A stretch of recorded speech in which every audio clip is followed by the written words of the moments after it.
小心，我去给你做个保温杯。好。你说最近常想起我的小手和小脚，小手长大后再没有跟你要过拥抱。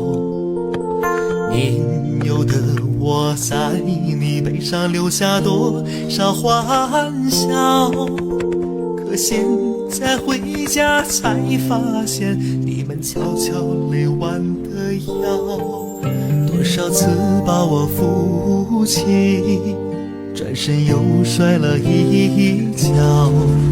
表妹，你这么有孝心，我相信大家会给你点赞关注的。可能会吧。如今不再奶奶又是喝水。好，千万可别摔倒，叫一声爸妈，能有人回答比啥都重要。